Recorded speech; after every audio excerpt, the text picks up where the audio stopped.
I, 42F, have been married to my husband, 48F, for 12 years, together for 15.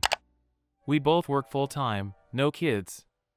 My husband is ND and extremely successful in his career, but struggles with day-to-day functioning. He has a lot of dietary restrictions, and over the years I was happy to work around those. Mostly we now eat homemade salad and baked chicken in various forms. Unfortunately, this resulted in a situation where I do all the cooking. Any attempts to cook for me have lasted about one night before he is overwhelmed and frazzled, and so I just go back to cooking as it's what I have always done. I also pay all the bills, manage the household, take care of the dogs, do the laundry, clean the house, and work my own jobs. I am an academic and work at 2 schools.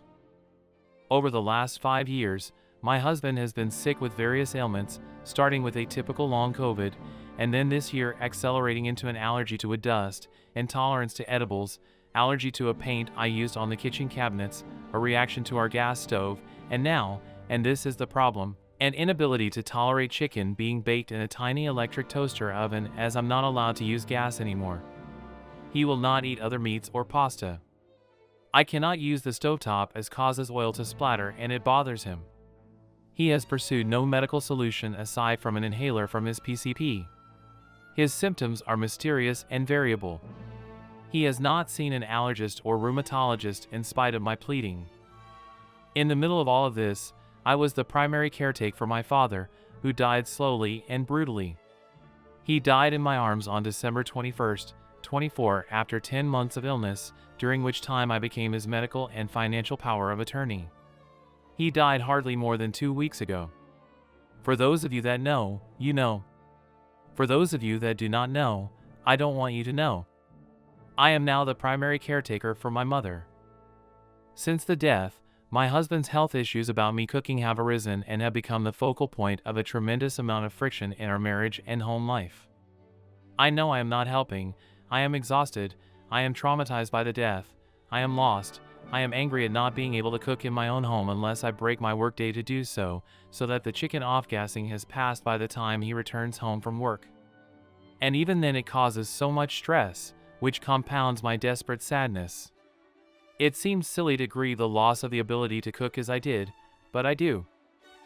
This morning, finally, I realized that perhaps I needed to remove myself from this whole emotional food-centered loop and told my husband he can cook and shop for himself and I will cook and shop for myself and the dogs. He was not happy about this at all. I feel like a miserable failure of a wife. But I am drowning. I had to put some sort of boundary down so that I could protect and nourish myself in this hard time. AITA for longer wanting to cook in this impossible environment? I, 34M, was getting my hair cut from my hairstylist, F, of nearly 10 years. I had planned to go in to get my hair cut later in the day but informed her that I got off work early and could come in earlier so that she didn't have to be there late. I went in about an hour earlier than originally planned, which would put this around maybe 3 to 330. My GF, F, usually gets off around this time and will call or message me when she's off. I was in the process of getting my hair cut when she had called.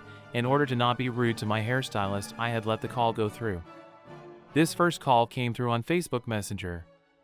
I then proceeded to get a couple more calls while my head was in the sink getting my hair washed, so I pushed my wristwatch to silence the ringer. This is where I clearly messed up. I got a text message saying you forwarded my call. I did not respond to this as I knew I was only going to be about another 10 to 15 more minutes. I finished up my haircut and as I was walking to my car, called my girlfriend right away. I instantly apologized and said that I was getting my haircut and didn't want to be rude answering a phone while she was working on my hair.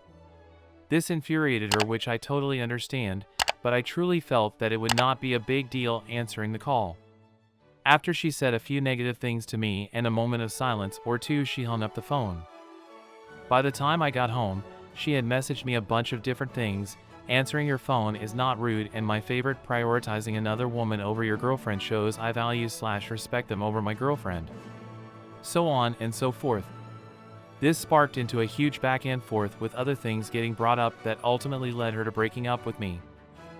I feel like she is very against my hairstylist, as she has brought up things before in the relationship telling me to unlike posts from her, she had screenshot numerous photos from Instagram and basically tried to make it like I have a crush on my hairstylist.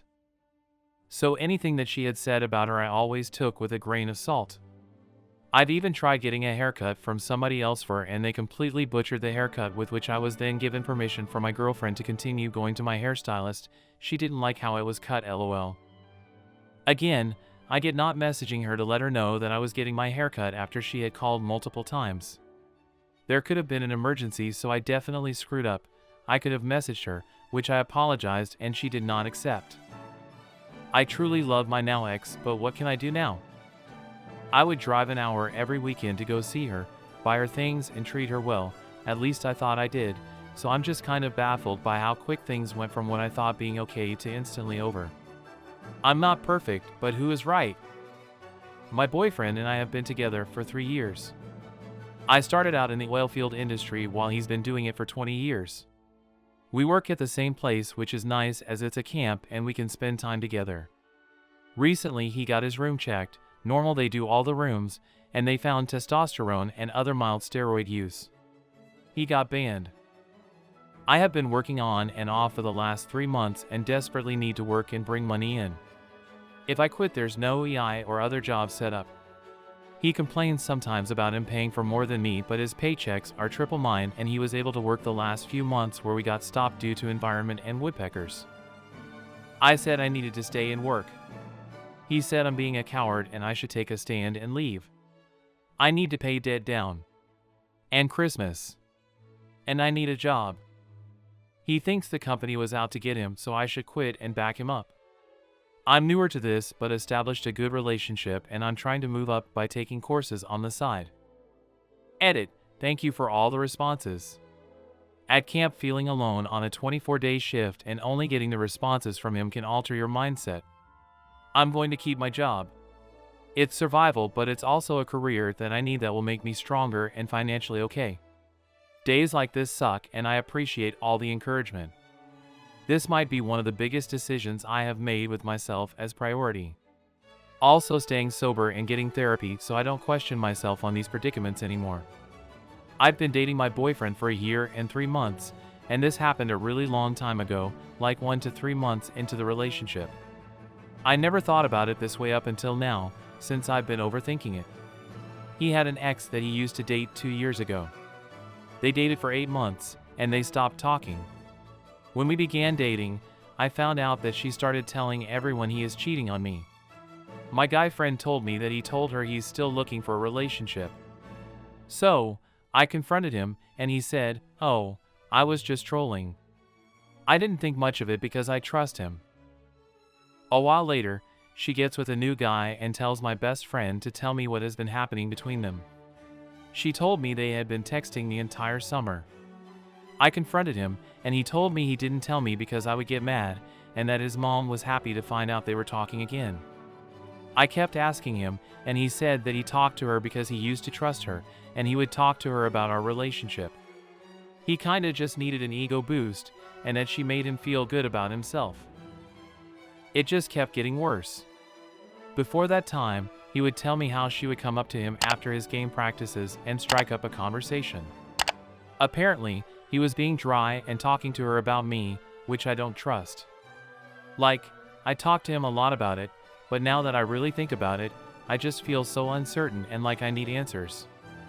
I wouldn't ask her because she's not the most reliable person to get information from, so I wouldn't know if she's being honest or not.